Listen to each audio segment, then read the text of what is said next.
And Wow. That was really cool. I love thank it. you. So, real quick before I get into it with my amazing guest, in full transparency, she asked me to plug myself, so I'm going to do it. Yay. So, have patience with me. This is new for me, but I am just going to share the new background. I hope you all will enjoy it this season. And as of December of last year, I did complete all 4 books of the Awakening series. They are available on Amazon. So please go and pick up a copy of the book. They are very interesting, and each book has a different aspect of myself and has different um, illustrations or pictures in it. So they're all a little different. So with that, I will tell you, if you go on Amazon, search my name.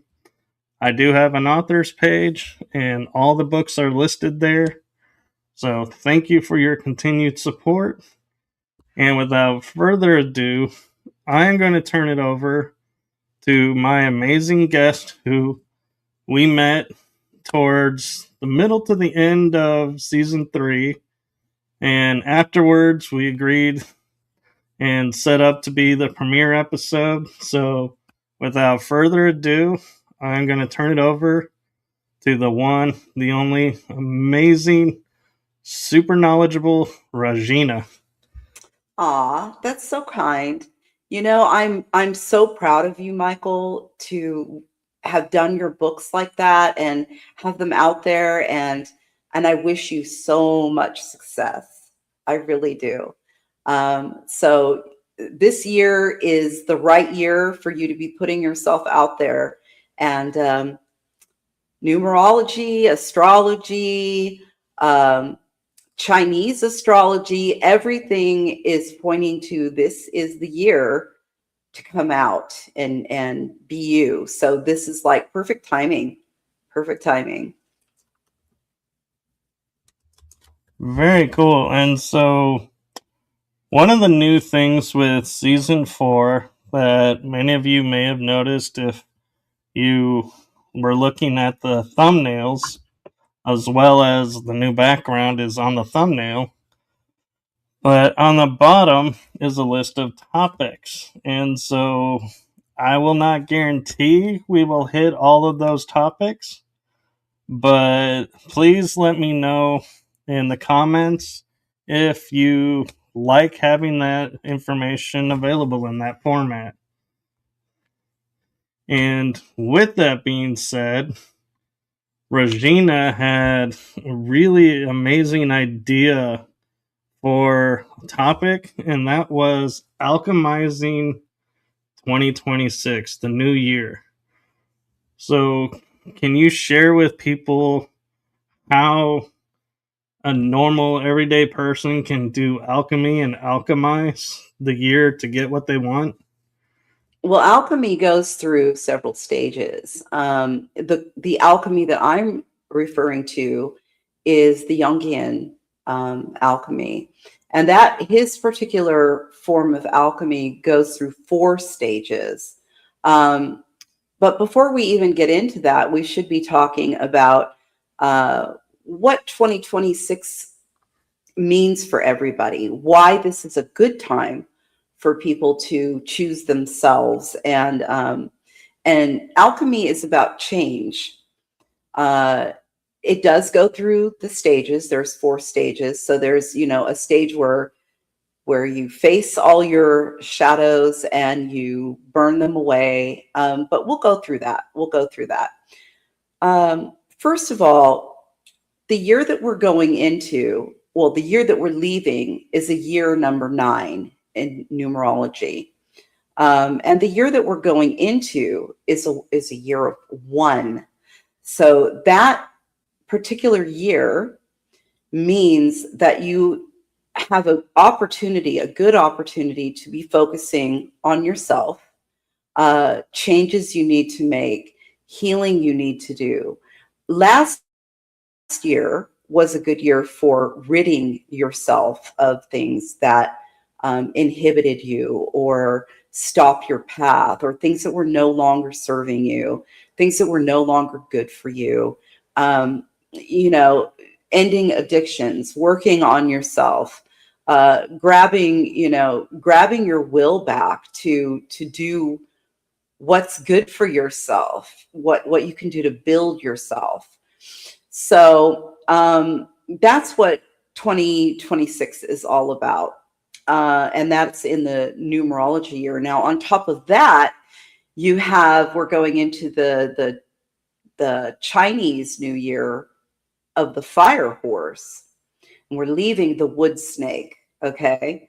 So the fire horse is all about charging ahead.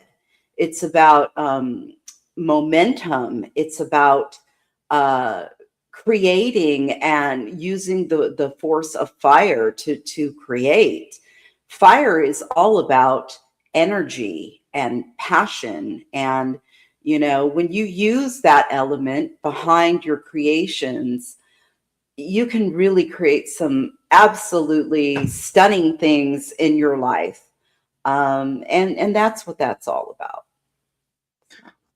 So I'm sure you've been asked this, and I am not a numerologist, and it's, to be honest, a lot of it. It's like I get the basic numbers a little bit, but I'm curious, why is there no zero? Because zero is empty. There is no zero. Zero is an empty number. That's why, some people, I can remember some really bad people when I was growing up, that would literally pick on kids, that, didn't fit in with any of the other cliques or groups. Really sad that they would pick on somebody like that. And you see adults doing the same thing. Adults that haven't worked on themselves and are still very emotionally stunted, like they were still back in high school or junior high, and they would call people a zero. They would, I can remember my brother calling people a zero. It's just awful, and that means they're basically a loser, a nothing, so I don't know why numerology doesn't include a zero, but it just doesn't. It has master numbers, but it does not include zeros. You add the numbers, and you can't add a zero. You eliminate the zero and you add the numbers. So there's like a process to numerology. Right, like 10 would be 1. Exactly. Yeah, I'll be honest, I was curious because we'll hear the world started in year 0, but then there's no numerology 0, so it's like, did numerology not start when we started? Right. So that's where I was curious about it with. And another thing that I'm curious with, as you mentioned, going into the fire horse year,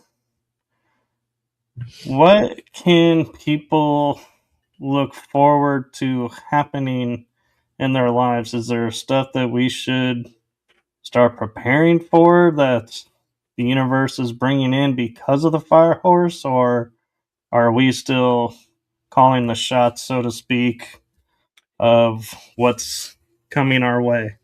I'm not going to get into any predictions about, what might be happening politically or out in the world, even though I do know some things. I have had some downloads, and I have had some channeling, and yeah, I know a few things that are going to happen, but I don't want to go there. I want to stress that this is a year for people to focus on themselves. Last year, I could tell you this much. Last year being the year where people were supposed to like face their shadows and be rid of things in their life that weren't good for them. If they didn't go deep within and work on themselves or decide to last year, that the benefits that are coming this year for people, because this year of one is also bringing benefits to people, you know, with their creativity, with their, you know, ability to step out of where they were before, their ability to create. They can pretend, you know, and there are people that spiritually bypass or are spiritually narcissistic. They won't be able to go very far, if far at all, if at all, during this year of one, if they didn't do their work last year in the year of nine. So, you know, they can choose to use this year to focus on themselves and really do the inner work that they didn't do last year. But the benefits of the numeral one that are coming for the people that already did their work, they won't really be able to enjoy that. Thank you. And that's actually what I was looking for. So thank you for that. Okay. So, another question I am feeling confident people probably ask you a lot is about vessel preparation and internal hygiene. And is there a best way to start that? And when is the best time to start that practice? The best time to start that practice is right now. I mean, you know, if you're trying to start a spiritual practice, or if you're starting to want to do spell casting, to make things in your life, you know, easier, to bring things to you, it's always a very needed thing to keep your vessel clean. You know, I mean, it's not only about, though, you know, taking ritual baths, or, you know, cleaning your space, or doing things like that. This is, you know, something that I believe, and this is why I believe in the alchemy, that you need to do to make the inside of your vessel clean, you know. And if you don't do that, you can cleanse all you want, and put on robes, and do your work, and you will get some results. You know, I'm not saying that you won't get results if you don't work on yourself. Of course you will. But if your vessel isn't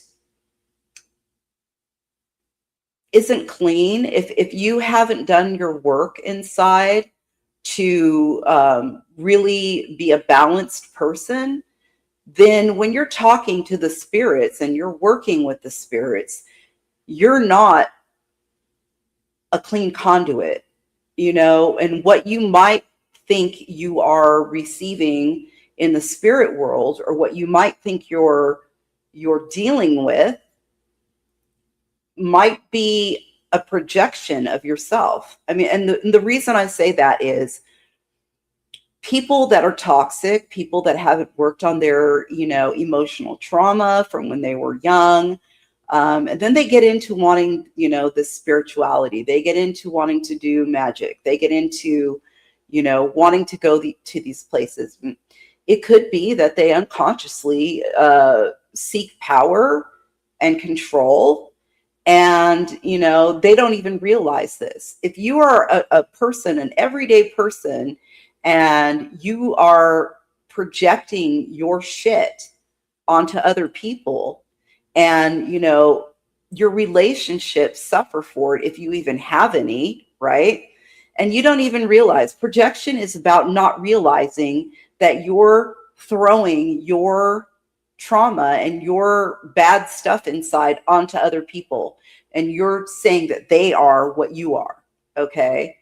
So if you don't even know the difference of that, and you try to do spell casting, magic, spiritual practices that open you up to things, right? You're always working with spirits. Okay. Sometimes you're working with them whether you know it or not. But what you're going to be receiving, what you're going to be absorbing and receiving, may only be a projection of what you think it is and not the real thing, because you do this in life as well. And that's why it's important, in my opinion, for people to also do inner work either alongside of or even before they start messing around with things that they shouldn't mess around with if they don't want to fall into depression, mental illness, whatever, you know. Yeah, So it's like we grew up with the adage, careful what you ask for. exactly. And there's a lot of, people in the community and magicians and, grimoire magicians. And, they call people like me a reductionist, because they think I'm reducing magic to psychology, and that's not what I'm doing. I'm a pluralist, excuse me. And I put everything together, you know? And the way I feel about that is spirits are real. I've worked with them long enough, 40, I hate to say it, but probably about 45 years. I've had my first spirit encounter when I was 7. So, and I'm 60 now, so you do the math. So, it's like, that's a long time to be having spirit connection. And I can tell you from my own experience that, there's times I went through in my life where I wasn't right and I needed to work on myself, and I had a whole lot of trauma.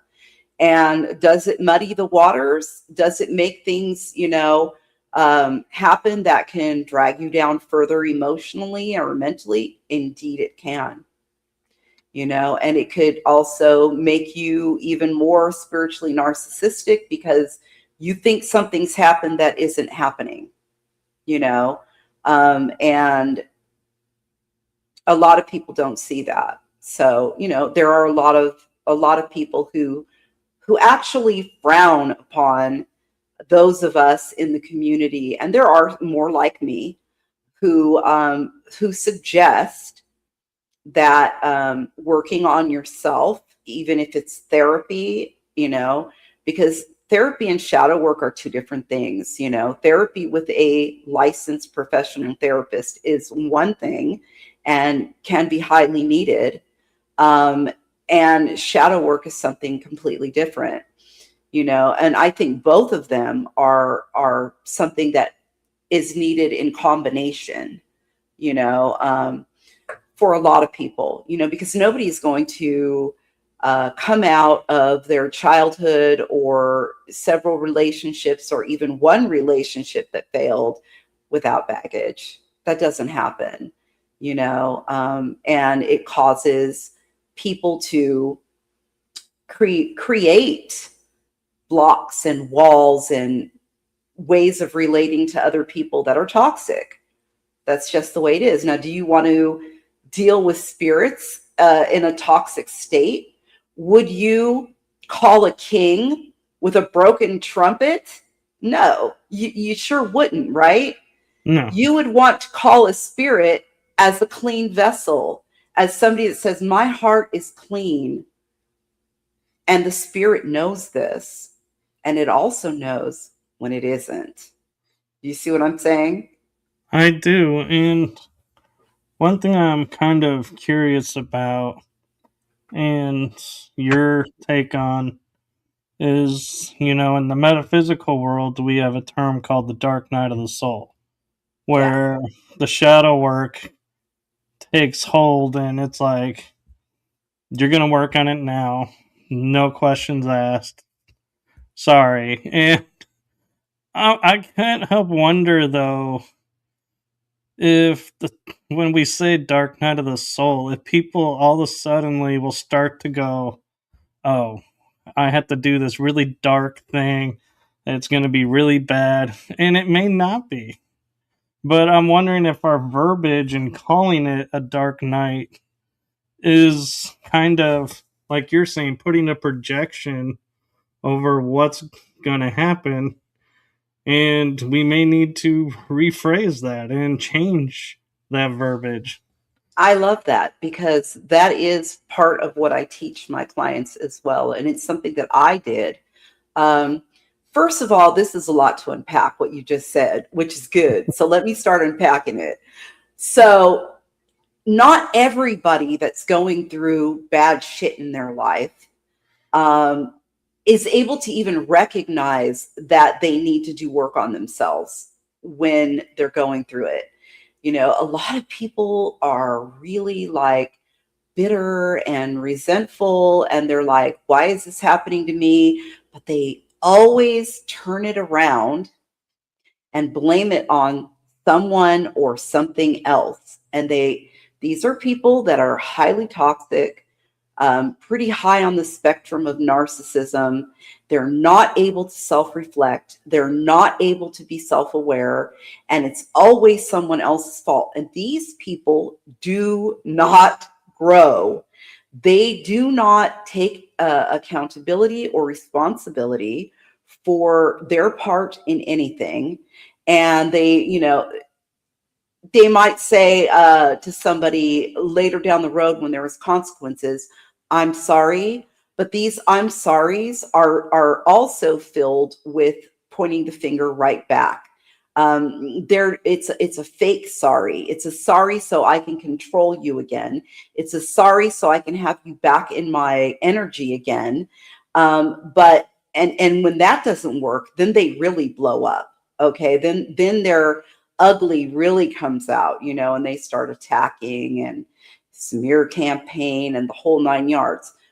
So that is the first part of what you said, how some people don't even see it. Okay. Those people I feel sorry for, really, because they will never grow and they end up becoming old and bitter and resentful. And they end up, they don't have good relationships. They don't have, they might have an enabler as a partner who just ignores the way they act or either supports them in the way they act. So they have that, but they many times lose the love of their children. Their children don't want to be around them at some point. They lose family members. And they can't keep a relationship with friends or coworkers. They always have complaints about these people. They don't look at themselves. So the other part of that is that, yes, there are some people that do see this as a shitty situation. And I'm going to change this dark night of the soul. I'm telling myself this is a dark night. This must be a dark night of the soul because this is horrible, right? And then, going through something that's horrible is usually what I call a tower. I always refer back to the tarot, right? The tower card. And, that's when everything is collapsing, or at least some big parts of your life are. You might lose your job. You might lose your home. You might get evicted. You might lose your relationship. Something really big happens to change the trajectory of your life, right? Maybe a whole gang of people are trying to destroy you. I've had that happen too. People do that out of jealousy and envy. And I've had my own,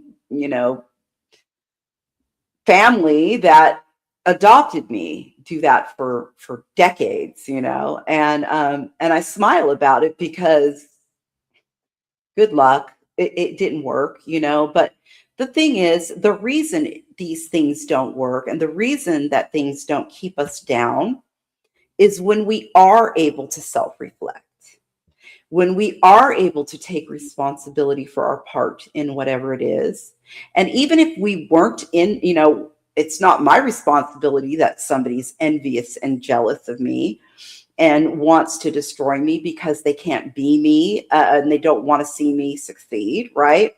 That's their garbage. That's their toxic, right? But I can reframe that.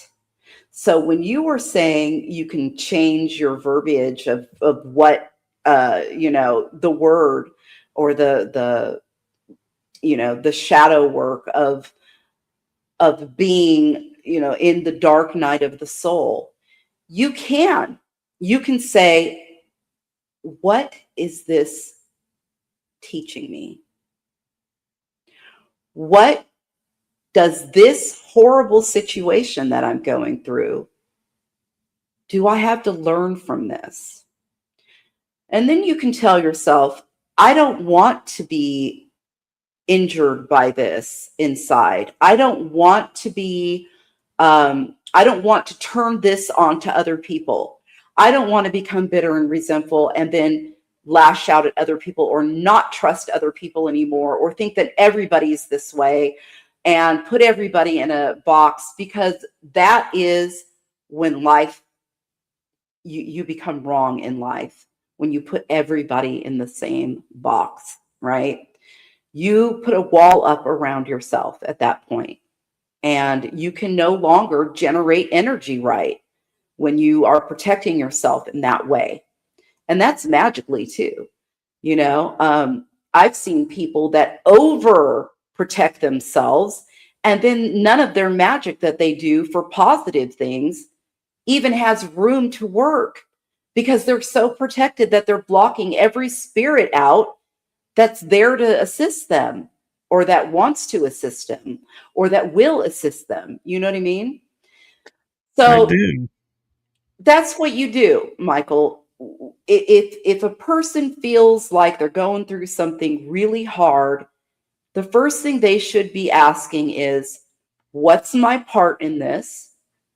And the second, and then really go within and self-reflect on that and admit that to yourself at least. This was my part in this. This is what I really did. And I forgive myself. I'm not the same person anymore, and I'm letting this go. Even if the other person never hears an I'm sorry, it's not for the other person, it's for yourself. Okay. And after you do that, then what did I learn from this? Did this give me more strength? Did this teach me more about discernment?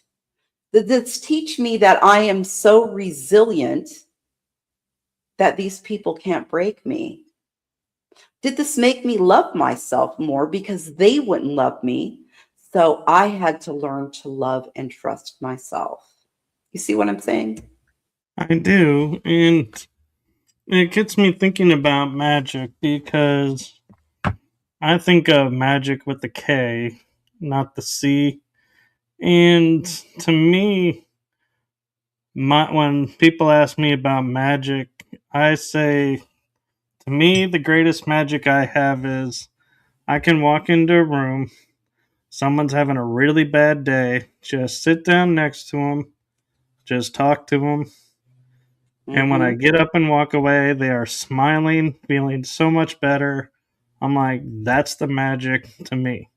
It's not about, making a rabbit appear out of a hat or, making a pile of money appear in my hand out of thin air. I'm like, that's all illusion to me. To me, the real magic is when I can make a positive impact on someone without sitting down and going in my head and going, okay, let's fix this person. Because that's where I think the disconnect is. So, do you feel like that's magic or is that something else? I feel like that's a gift of your personality, and that's a gift of your energy, and what kind of a person you are. Um, magic is Real magic isn't just poof, I have money in my hand. Magic is working with spirits. magic is working with materia, working with, different aspects like sigils and stuff like that. Um, I think real magic has a lot to do with, I do work with a lot of ancient grimoire magic, and I also work with folk magic as well, and that's a different story. But what you're talking about is a part of your personality and your energy that is a special part that not everybody has. And I'm not going to, some people will say, "Oh, you're an empath." Well, I don't really um, like that term because a lot of people have overused it, and a lot of toxic people have adopted it to try and use it to hide that they really aren't an empath.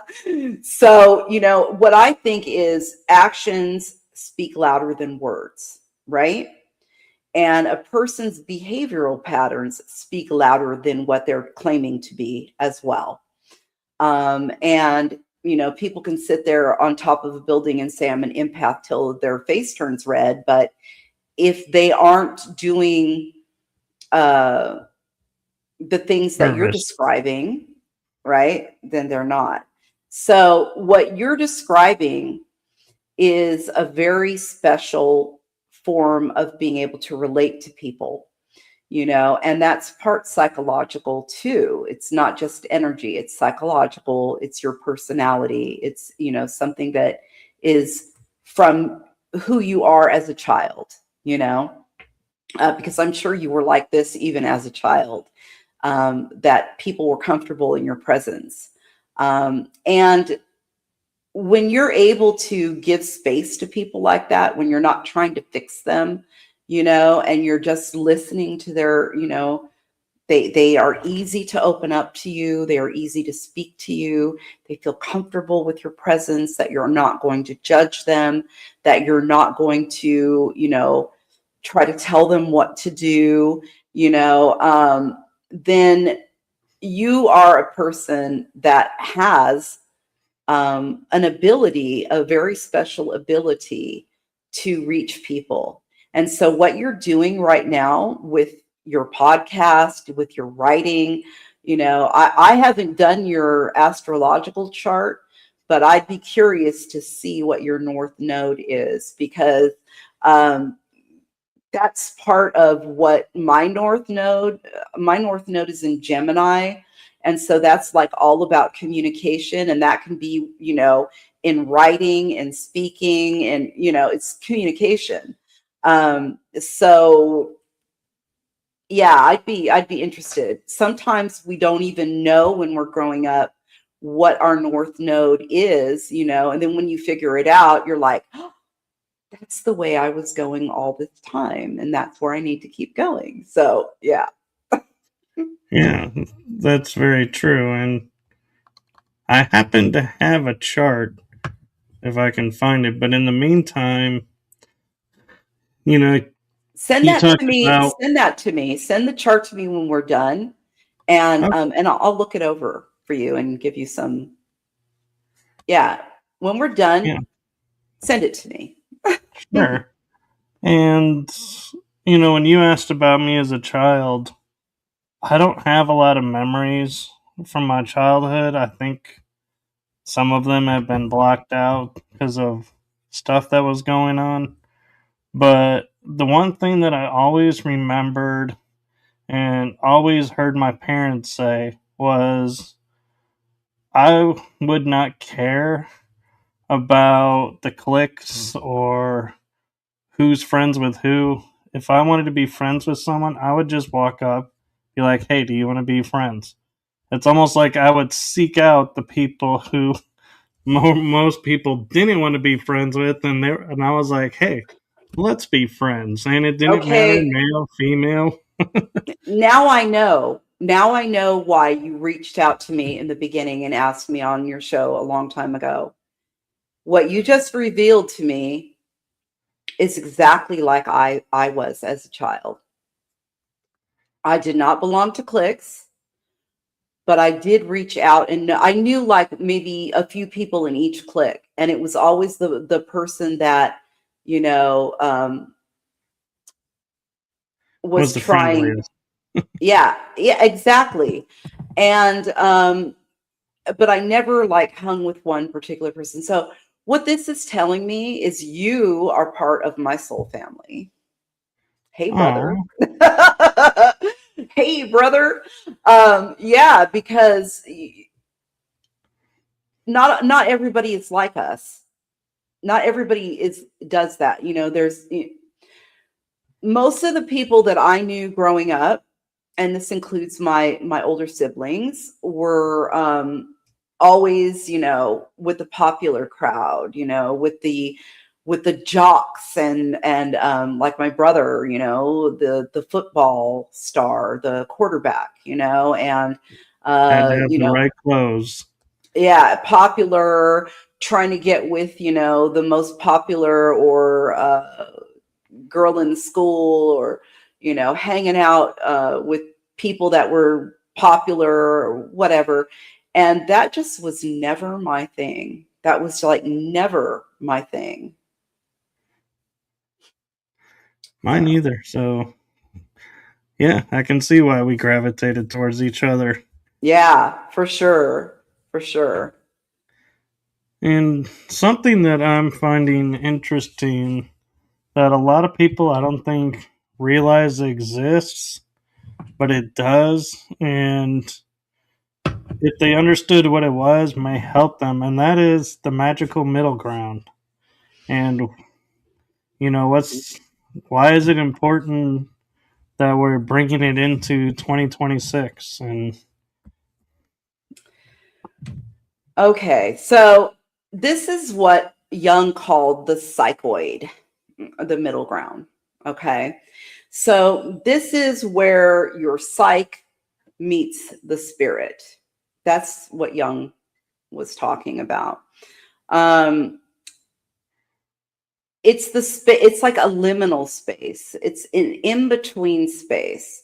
And this is where your dreams can become portals, or, you know, you can astral travel in your dreams. And you know, it's a very radiant space, um, where you can really release what you are, and become one with spirit. And so that is what the middle ground is, and it's important because it's where the veil thins. You know, it's where the veil thins, and when we're working with magic and spirits, it's a place where we want to be. You know, we want to be able to access that. Um, People split their lives. People split things into black and white, good and bad, mundane and magical, and there's nothing in this world that's black and white. You know, there's, you know, a lot of people are like, that person is evil, that person is good. And when you see people doing that, they're toxic, by the way, because everything in life is nuanced. Everything. There's nuance in every person, there's nuance in every circumstance. And, you know, if somebody is saying, you know, oh, this person, if they just come right out and they're like, this person is evil, why? Why are you saying that about somebody unless you can tell me what they've done that's evil? Okay. And in the perspective of somebody that's toxic, if they're not getting their way, or they're not getting their control back that they want, they will say they'll point the finger, evil, evil, bad. You know, not everybody is all bad, and not everybody is all good. We are variable creatures that can flip back and forth. You know, even if now I do believe that everybody has a core, a base, And I talked about this, wow, probably in 2010 on Facebook, how the time was coming, and this was things I was channeling back then, how the time was coming that people were going to have to choose either consciously or unconsciously between a base of fear or a base of love. Okay. Fear is constrictive. Fear has all of the, I mean, if you look at the 7 deadly sins, that's all around fear. That's all controlled by fear. Okay. And all the attributes of love, are trust, joy. There's all the beautiful attributes go with that. But we're living a human existence. Okay. So within a human existence, we have the ability to choose and decide day by day how we're going to respond to certain things that come our way in life, how we're going to respond to frustrations, how we're going to respond to somebody yelling at us in a parking lot, how we're going to respond with somebody we live with that might not be treating us well, whatever it is. We have a day-to-day process to choose. Now, if we are not working on ourselves and we are not emotionally stable, and when you're not emotionally stable, you're not able to regulate your emotions. So you have a propensity to maybe blow up on people, for instance. And if that happens, but you still have the base of love, you will go back to that space and you will forgive yourself and you will forgive other people. And you will not have to necessarily tell the other person that you forgive them. But, that's not, like I said, forgiveness is not for the other person. It's for you. And it's not given to control or manipulate people. There are toxic people that will use, I said, I'm sorry, why can't you forgive me? And you're the one being bitter and you're being cold or whatever. It's a manipulation to get back into your energy. Okay. And so you have to learn the difference of that. And when you know yourself, when you've worked on yourself, really, and you've gotten to this position, you will see clearly, be able to discern other people's manipulations and what they're trying to do. That's very true, and thank you for that. And I'm looking at something, and I'm like, in full transparency, I'm looking at the questions you sent, and I'm looking at number 13, and I'm like, oh my gosh, that is so fitting for number 13. And what I'm referring to for everyone is we were not sure how tonight was going to flow, so she sent me suggestions because she's not feeling 100% so that we could keep on task. And I've been ad-libbing some of my own as well, which we agreed to. But I feel like 13, needs to be asked right now because we keep talking about magic and what it is and how to use it properly. And it says, you've said we use magic to call upon the other, but we use alchemy to ensure the call is not distorted by ego. Can you unpack that for us? I kind of did earlier off of without even looking at my notes. Yeah. So if anybody wants to know, I've been taking Benadryl when I said I wouldn't, and so my mind is a little foggy. So I wanted to make sure that I had notes or questions to and the notes in order to fall back on. And I've only done that a few times. So, but I am looking at this now since you said the number. This is something we already just touched on not too long ago, but I'll go over it again. So when I'm talking about the call must be clean and we use magic to reach the other. I'm referring to spirits. The other is spirits. Okay. And it could be spirits on the other side, transition spirits. It could be angels, demons, whatever somebody is working with. Okay. And it's not my place to say you should or shouldn't work with whatever you're working with. Everybody is an adult and they can work with whatever they want to work with.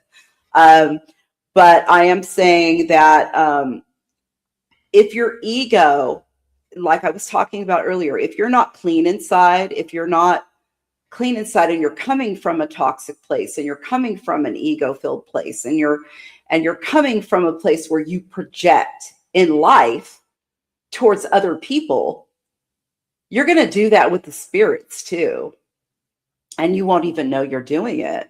Because if you're so self-unaware that you don't know that you're projecting onto other people, then how are you going to be aware enough to know what you're calling or how you're calling another, a spirit, right? That's very true. So, you know, your message will be distorted. Whatever you get back is going to be distorted. So, you know, you've got ego-filled people out there that think, I'm an intuit, I'm a psychic, I'm, you know, whatever. And they're trying to work with spirit to get information, right? Spirit ain't going to give them the right information. They're not a clean channel. They're not clean, and therefore what they're going to receive is either going to be distorted, warbled, or, you know, there could be a spirit that will purposely give them the wrong information because they haven't worked on themselves. And I've seen that happen. So. Well, thank you for that clarity. And that actually brings into question the other side of the topics that was on the thumbnail, and that is the inexplicable things. Okay. What does inexplicable things mean to you? And do you hold space or do you clear it out as soon as it comes into your frame of reference?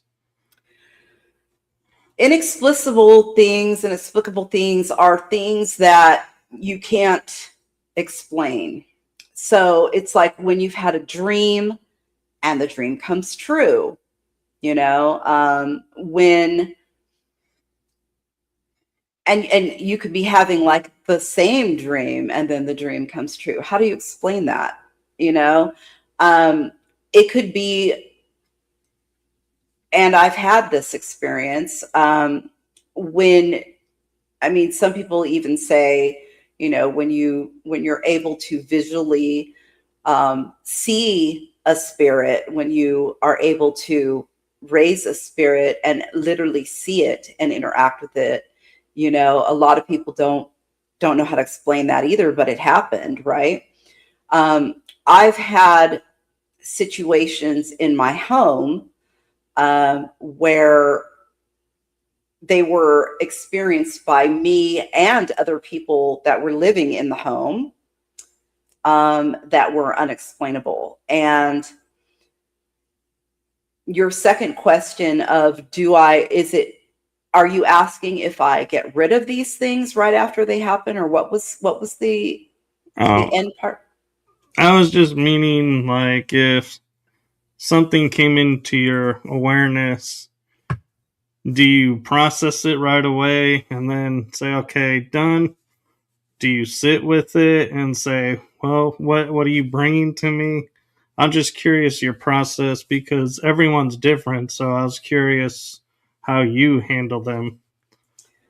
Well, even my husband will tell you, when strange things that are inexplicable have happened in my home while he's been here and experienced it with me, I am someone that is so used to having these things happen, that I can't even say that I'm affected by it. I might laugh at it, but I'm not one that's going to get all freaked out.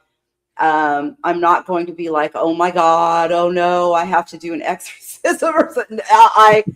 I am not one like that. And it's funny, but there are a lot of people in the community that are spellcasters that are completely afraid of spirits. Like they might work with god and goddesses of their preferred path or whatever, but when it comes to like spirits, they are literally in fear of it.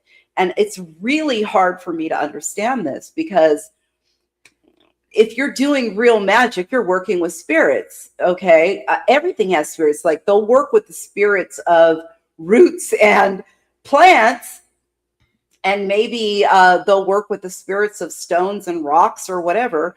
But when it comes to working with spirit, even if it's spirit of deceased, they're like afraid. They to the point of, I've heard some of them saying, I won't bring antiques in my house because I'm afraid that there's a spirit attached to it. And so no way am I going to bring in antiques in my house. I will not put a welcome mat in front of my house because it might welcome in spirits that I didn't want here, and my thought about that is it's so strange, because if you are the person you say you are, then why don't you trust yourself to know what kind of spirit it is and have the enough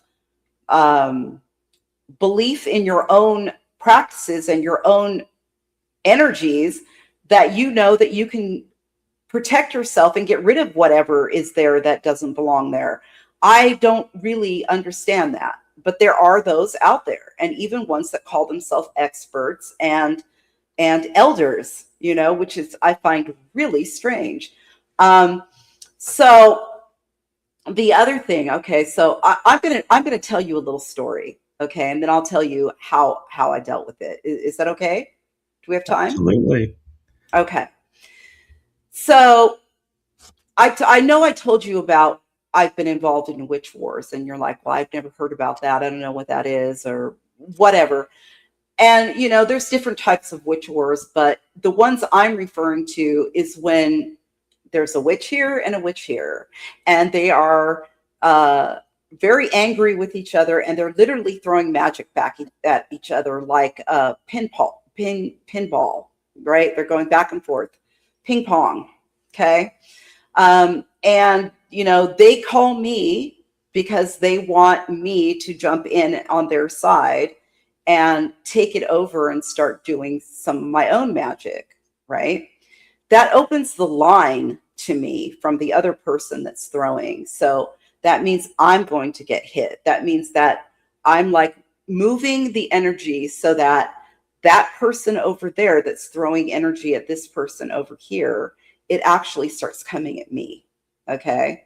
And I start deflecting and doing things. Okay. So I was involved in this witch war that was going on for like 6 months, ping pong, back and forth, back and forth. And it had to do over money. It was, my client was getting screwed. Okay. When there was promises made and all kinds of things. And it was a bad situation. So, whenever I'm doing stuff like this, I always tell my husband, I'm taking this job and this is going to be happening. And, I need to start putting some more protections up. I need to do some things. Right. And so he knew we were right in the throes of it. Okay. And one night we're sitting on our bed, and it was probably around 3 something in the morning. We're awake. We're sitting up in bed. We're watching something on Netflix. Okay. And my closet, now I know people are going to say, but you live in California. It was probably an earthquake. It was not an earthquake. Okay. So we're sitting there, and my closet was facing the bed, the closet door. Okay. On the closet door, I had placed a mirror there. And I have done And some magicians again are going to say, oh no, here we go with the mirror magic again. And it doesn't, because it wasn't in their old grimoires, they think that it's bullshit now. Well, I tell you that if you've been practicing for as many years as I have, and you have used your own UPG, which is unverified personal gnosis, okay, you've created your own spell work, and you've over a period of time you've set it to planetary the right planetary day, hour, the right everything, and you keep notes. This is what I do. And you figure out ways that actually work and work against some really bad people. So anyway, I had fixed this mirror as a trap, okay, to trap whatever was being sent my way, and I knew they were going to be sending. All right, so we're sitting there, and all of a sudden, the entire closet starts shaking. Just the closet, nothing else in my room. Nothing fell down because it wasn't an earthquake. It was just the closet door, and it was shaking violently. And my husband will back this up. And we heard literal scratches down the inside of the closet door, like there was a wild freaking animal in there. And if I was to say how big this animal was, it was probably the size of a big raccoon, is the way it sounded. Okay. And I didn't react. I was like, oh, wow. Right. And my husband was like, what the hell? Right. And I said, just wait, just wait. And then it stopped. And I said, okay, get up and go to the closet and open the door and look in there. And he goes, hell no. I'm not going near that door. And I said, trust me, there's nothing inside of there. I promise you, you won't see anything.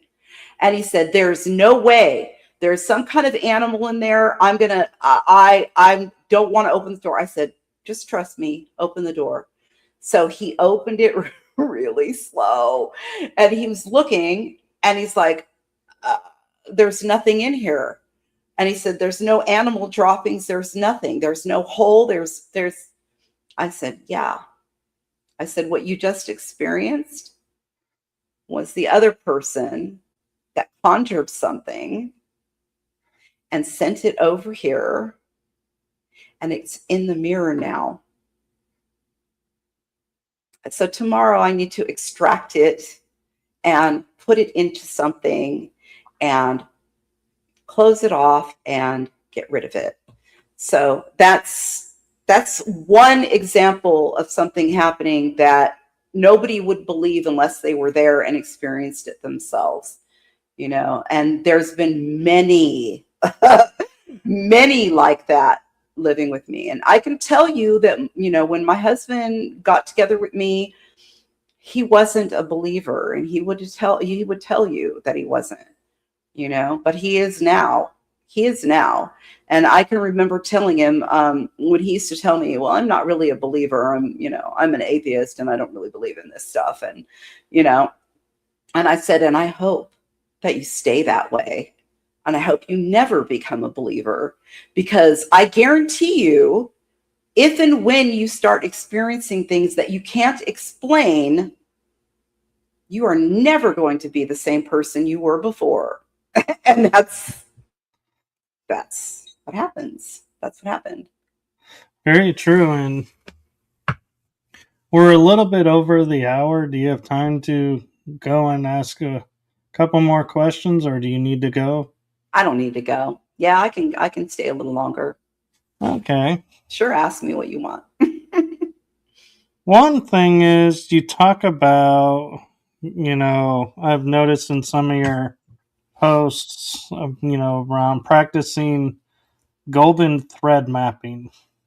Ah, What does that truly mean, and how does that going to help us or aid us, or is it going to help and aid us in 2026? okay. So I'm looking for this on my notes, but I don't see it. So I'm just going to have to go on. 22. It's 22. I Yeah. kind of morphed it a little bit. Okay. So when you theoretically attach a gold thread to all the things that you've experienced in your life that shows you the truth about the path that you have been on, and it's like connecting the dots of what you've went through. And in order to do this, again, you have to be somebody who's willing to take responsibility for your part, or have to be able to self-assess. You have to be able to have awareness of yourself. But once, if you have that, you're able to connect the dots of the things that have happened in your life. And with reframing, be able to come out and say, this happened because I needed to learn this, which gave me this quality. Now I have this quality. Now this other thing gave me this quality. And when you put all of that together and you reframe your wounds and your trauma into good things, this literally, following this path will literally show you what you should be doing in your life, what you need to be doing in your life to progress your spiritual self, your soul, your whatever you want to call it. It is what reveals what you should be doing.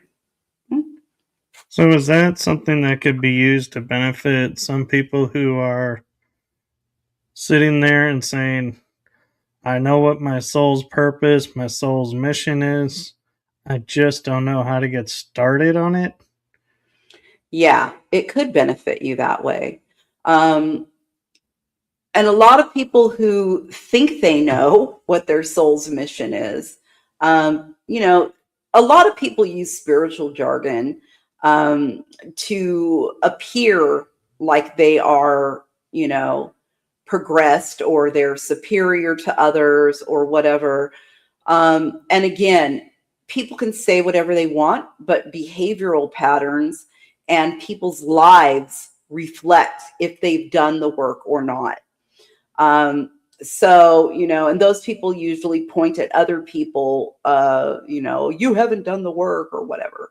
And it's not like that. If you haven't done the work and you go around saying, I know what my soul's purpose is, you'll never manifest it. It will never happen, because it's just, if you haven't worked on yourself, it stops a whole lot of things. And it doesn't matter if you say the words, if you repeat them until you believe them, because that's another thing toxic people do. They repeat these words about themselves and other people that they target, and they literally believe that that's the truth. And they need to do that. They need to do that to keep themselves feeling superior. And then when it's somebody they've targeted, whether it's the truth or not about somebody, and it's usually not, it's so that they can remain feeling superior inside over the person they feel envy and jealous of. They'll tell themselves, this person's life is not as good as mine. This person doesn't have as much money as I do. This person's life is boring. Oh, their business is terrible. And they have no idea what that person that they're targeting, what their life is really about. You know what I mean? But they need to tell themselves this, because when they do, then this automatically lifts them up into a superior position where they can, imaginarily feel that they're better than, you know? And it's a lie to themselves. So all this to say, people can lie to themselves all they want, but if they haven't done the work, they will not manifest anything about their what they think is their life, their lives, what they're supposed to be doing with it. You know, they just won't. They just won't. It won't work out that way. Yeah, it's like people will say to me they like watching my shows because there's authenticity and integrity to it. I'm not just Absolutely. sitting there and agreeing with everything someone says or going, "Oh, you had this. Let me one up you," or "Let me, Right. tell you that." And so it's like I keep the focus more over there, and so everyone's like, "Yeah, we see it, and that's what we like." And I didn't even realize I was doing it in that way, and so it kind of touched me when I heard that, and I was like, I'm really glad that's how I'm being perceived. Right. Right. In authenticity, you know, that people are seeing the authentic Michael, you know, and it feels good when people see that. Um, you know, we're all mirrors to other people. So somebody that has this goodness inside of them will see that in you. They'll see that in you, you know, and likewise, people that do not have goodness inside of you, of them, they will not see you that way either.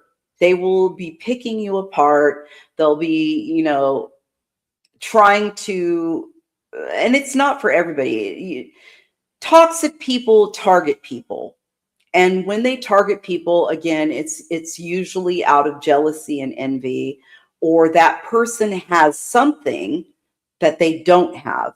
So if somebody sees you that you are filled with light and that you are a person that other people like, and I believe that because um, what you told me about your childhood and what you told me about as an adult, that people come to you and they're comfortable with you and they want to, you know, talk to you and tell you about their things that they're going through, their, you know, experiences, whatever. You being like that means that you are full of light and people trust you and they can feel comfortable with you, right? Right. That also leaves you open to be targeted by people that don't have light in them, by people that want what you have, but they can't embody it. So people will, you know, copy you, they'll study you, toxic people. They will try every which way to be you and at the same time want to destroy you so they don't have to feel that envy and jealousy anymore and they could feel like in their delusions that they are you now.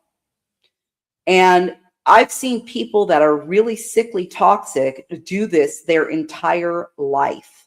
They will waste their entire life, their entire energy. They'll do this day after day after day after day, and they will try to embody something they never were and never will be. And they cannot appreciate you or love you for what you are.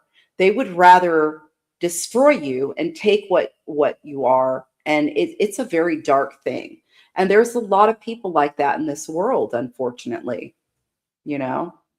Yeah. And I kind of can't help wondering there's a term floating around where people refer to other people as like NPCs, non playable characters. They took it from the gaming world.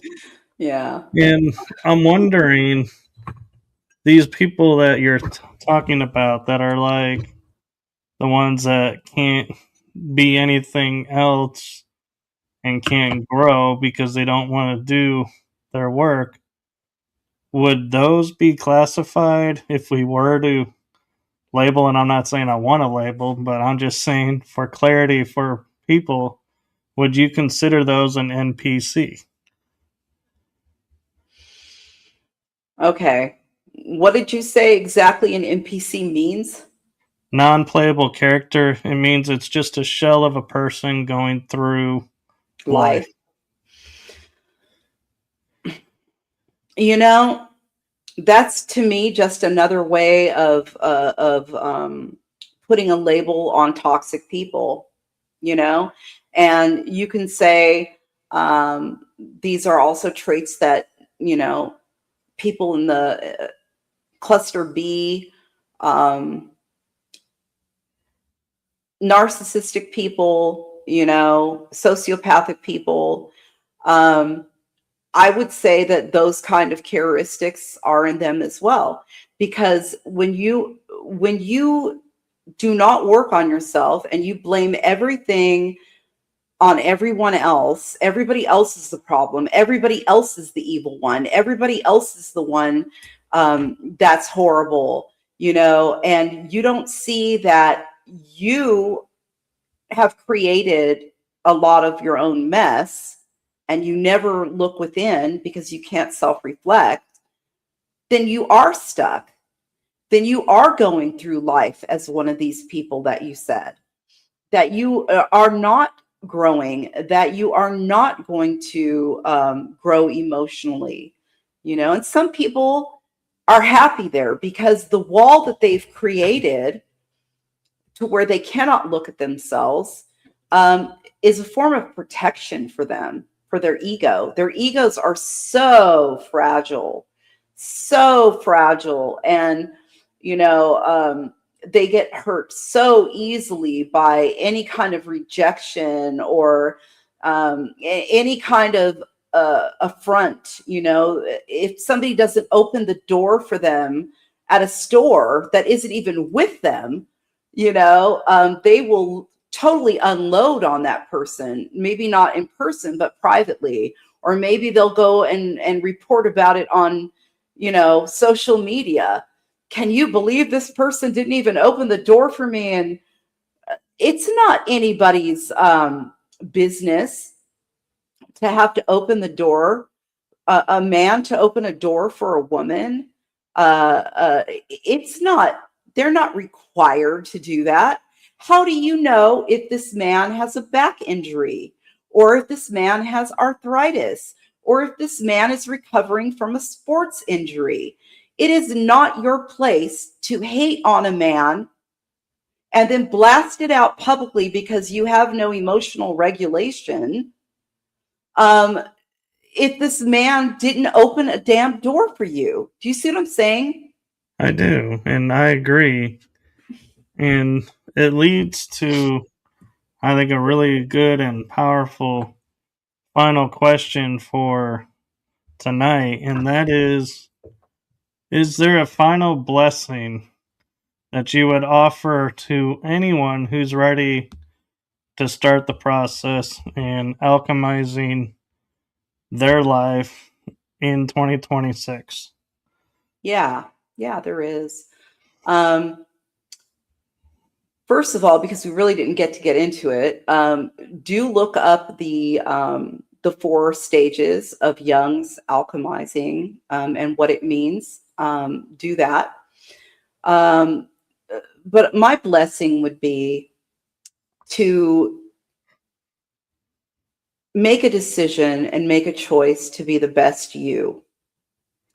Coming this year, stop focusing on everything outside of yourself. And I know that is so hard when you're bombarded with bad news, when, you know, you go on social media and everything you see is, you know, pretty depressing, or, you know, people complaining about things and going through hardships, and um, a lot of people judging other people without knowing what other people are going through and passing judgment on them based on whatever. And a lot of it is their own projection as well.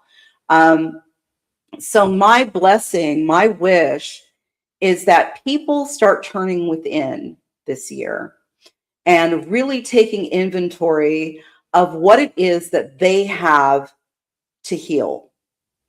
Because going outside and pointing the finger and saying this needs to change and that needs to change. We all know what needs to be changed outside of ourselves, right? We're all pretty good at judging and discerning what's wrong in the world and what's wrong with other people, right? But I want you to take the courage to look inside.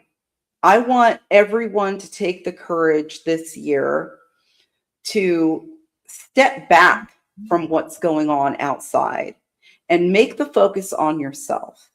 Because when you do that and you put your time and your effort and all the love you have to give to yourself, or even how to figure out how to love yourself, right? You are automatically making the world a better place because you're raising the energy one person at a time instead of it dragging down. And let me just say what I mean about that. Everything bad that's happening in our world right now, the wars, the hatred, um, people not being taken care of, the whole everything that's going on, people being hated on for their own personal beliefs, their own personal who they love, whatever it is. All of this is fear related. And what does fear do? Fear lowers all of our energy. It sucks it out of us. It makes us unhealthy. It makes us toxic. Everything that's going on right now is designed to make all of us fear, even those of us that have chosen consciously or unconsciously love at our core. Everything happening is designed to make all of that go away, for fear to come into us, to make all of the communal energy low. And when that happens, then we really lose the fight. So if everybody, we already know we can't change the world. Even if you're out there being an activist, and we can still be an activist behind the scenes, we don't have to, telegraph about what we're doing. But what we need to do is look at ourselves, because that's how we're going to combat this fear.